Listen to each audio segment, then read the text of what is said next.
I'm going to represent this in different forms so that you can associate this. We said, okay, eliminate, emphasize, minimize, value added to non-value added add. So see the value, differentiate waste from value, eliminate waste. So that's what is important. Now, it needs special eyes to see waste.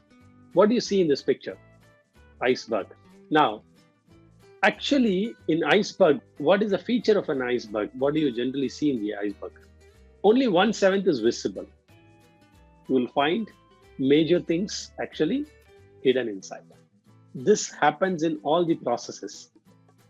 Okay, but the other learning from this is if you break this ice, you know what happens? Suppose 1/7 of the ice is above water. If you break this ice, what happens? Again, another 1/7 will come up. Okay, so this is what is continuous improvement. Continuous improvement is like as and when you start improving, a new challenges will come up and you should start eliminating that. Levels of continuous improvement we generally call as known waste. Low hanging fruits. What is low hanging fruits? When you're hungry, when you're below the tree, which is giving you fruits, there are fruits which are at your hands reach level. There are fruits which are at the top. Which fruits will you eat when you're hungry? The low hanging fruits, right? So similarly, in our organization, when we are trying to do continuous improvement, we will see there is some known waste that is already there. It is just a matter of people coming together and giving it a priority, focusing it and doing it. When causes are known, solutions are known, and it is in your control, please just do it. So this is ad hoc. This is done by individuals. It can be like preparing the pitch for playing better. Just some ad hoc improvements. You can get small benefits. Then process level improvements. It is done as a team. Now that small improvements you have done, you have created the energy level. Now it is done by teams. You will get some moderate benefits. And then breakthrough system level improvements. It is done by management, initiated by management. Done by management means management is also involved in this. And value stream type of improvements that we do, which is the breakthrough level of improvements. Now, I'm going to introduce you 3 words: Muda, Mura, and Muri. And this is one word which is easier to understand because we keep using this often. Muda is waste. Shigeo Shingo said the most dangerous kind of waste is the waste we do not recognize. How powerful is that? The most dangerous kind of waste is the waste we do not recognize, which means we say that's the best way it can be done. We can't do anything about it. That's the most dangerous kind of waste. Because of our earlier experience, because of our mindset, because of our mind blocks, because of our concrete head sometimes, okay, we think that is the best way in which it can be done. We have a strong conviction that it cannot be done better. We have a strong conviction that nothing can be done about it. So that's why Shigeo Shingo said, the most dangerous kind of waste is the waste we do not recognize or we do not want to recognize. All right, thank you. So Muda, Mura, Muri. In Muda, just some pictures for you to, for example, this truck is 20-ton capacity, it is just carrying half a ton. Is it not a waste? Excess transport, motion, inventory, etc. We'll talk in detail about this Muda, but I'm just giving you an intro to this. Mura is something like this, just for you to understand. One truck is overloaded, one truck is underloaded, okay? No load on one truck. There is an uneven imbalance. This is just for your understanding, okay?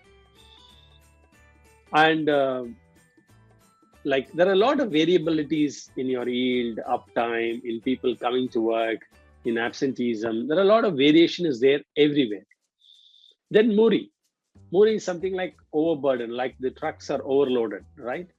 So when you have overload, it can create a problem. Now, so a process gets constrained, they are not able to meet the customer demand rate. Now, this is what you need to understand. This is very important to understand.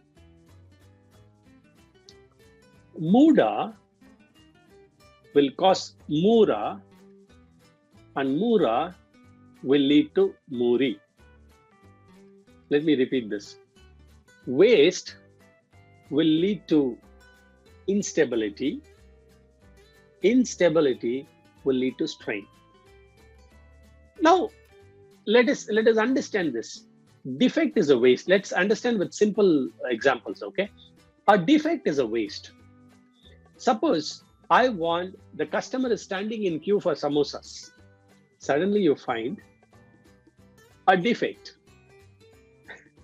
You are hungry, okay? Anas is hungry. Suddenly you find these samosas, suddenly you find that it's not cooked well. It's a defect. Suddenly you find it's not cooked well. It has got a defect. It's not fried well in the oil. You have taken it, and then the customer eats and says, oh, it's not cooked, and then he says, I'm sorry, please give back all the samosa, and you put once again, rework. Now, the point here is, if the customer is waiting in the long queue, just because you created a waste, now the instability starts. What is the instability? Now, the rate in which you want to make samosas will become more and more, because 1 minute you can make one samosa. Now, in 1 hour, you'll have to make 60 samosas. Just because you have created waste, 5 waste, that means in 55 minutes, again, you'll have to make 60 samosas. So the variation starts, the instability starts, the imbalance starts. Now, because of that, if that continues, then it causes creating a strain on the system, okay, overload on the system. It can be some other form of waste. Finally, customers start shouting. Customers start shouting, and you start feeling pressurized. You create some strains. Okay, this is for the samosa example is okay. When you see in your process, one of the process, just because the earlier process, this process is creating a defect, okay? Then slowly what happens is the production output in this process is less. Then when you see the graph, there is an instability in the way in which this process is produced. This machine is producing the parts. And then there is a pressure. The manager calls and says, why is that output not coming? And there is a pressure on the operator to produce more. Okay, just to make sure that we have understood this well, let's have some questions. Okay, what do you see on the screen? I'll go off the video, okay?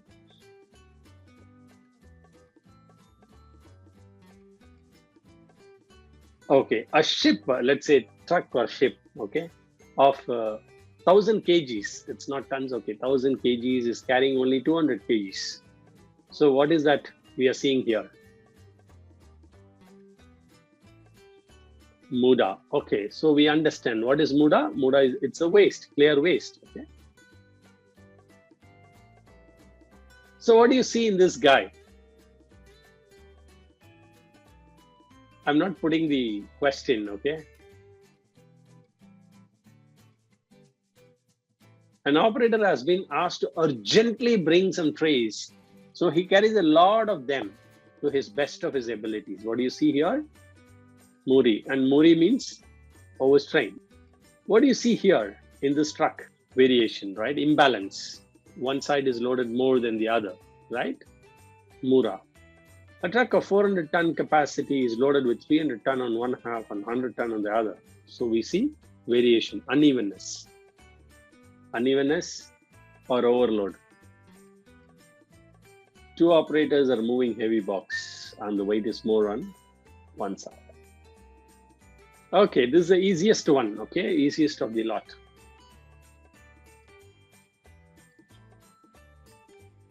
Muda waste, okay. A man is filling the bucket that has holes at the bottom.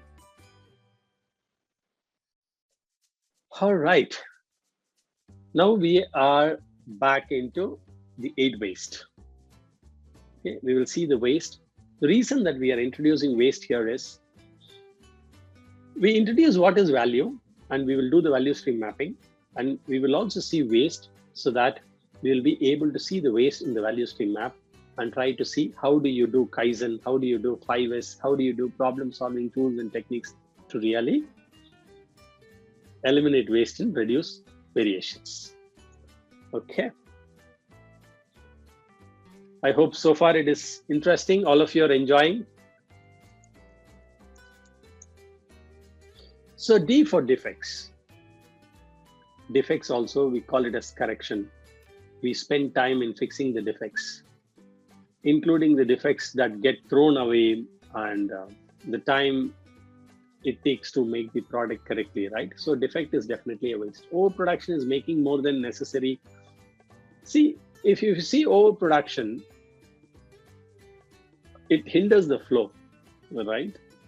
And overproduction is actually deadliest of all waste. The reason is, if you overproduce, you need to store it. Storage is a waste. If you store it, then later on you'll have to move it. Then movement is a waste. Transport it. Transportation is a waste. And you need to wait for some clearance. We should wait for some orders. Unless the session is still probably another 10-minute session. Yeah, overproduction is also inventory, right? So overproduction is the deadliest of all waste. Waiting. People waiting, machines waiting, not utilizing the resources. People say not skills underutilized. It's not only skills, but people ask me, okay, this is the room where the AC is on. The whole factory is air conditioned and people, even machines are not running. People are not there. Even in pandemic, they switch on the AC and go. So resources are also wasted, right? Transportation. Transportation is required, but how much of transportation, how much of movement you should have? So those are the things. If you start thinking in those directions, but then earlier what happens is, we all started saying, okay, transportation cannot be avoided. But today, Toyota has moved all its suppliers closer to the factory. TVS has moved closer to the factory. They said, we will help you, but you come. We want to reduce this transportation cost. And inventory. Inventory is not only just the overproduction of the material, but also the other thing that is used to support the work, motion,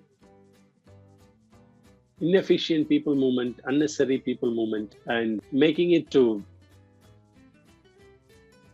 extra processing, making it to higher quality standard than expected by the customer. That is also an extra processing. Like example of this is you clean the glass windshield of a car.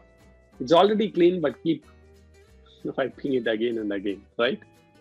Like also, when you want to go for a function, we know, some, whether your daughter or wife or your son or whoever it is, okay?